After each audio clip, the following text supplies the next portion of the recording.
Obviously আমাদের image crisis একটা আছে, সেই ইমেজ ক্রাইসিস আমাদের সহযোগিতা দরকার। সামনে যখন নির্বাচনে ইউএন আপনার অবজারভার্স এন্ড হোয়াটনট তারা বড় দাগে যেন থাকে, সামনে নির্বাচনটা যেন সুষ্ঠু সুন্দর হয়, সেই জায়গাগুলো থেকে আমরা একটা প্রতিশ্রুতি পেতে পারি এই ট্রিপটার মাধ্যমে যে সেগুলো সুন্দরভাবে হবে।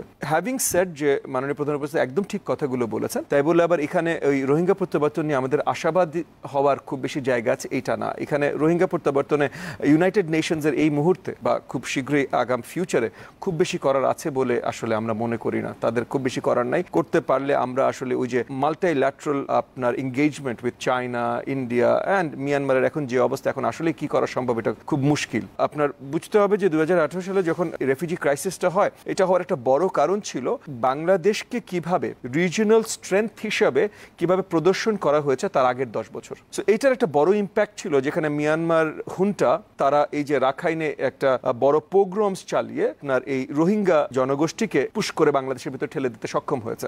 সো সেখানে আমাদের পরিষ্কার দুর্বলতা ছিল এবং দুর্বলতাটা সবার কাছে পরিষ্কার ছিল বোধ এই ঘটনাগুলো ঘটেছে। এগুলো হঠাৎ করে চেঞ্জ হবে না, স্পেশালি এখন মিয়ানমারের যে অবস্থা, এটা দিয়ে হবে না।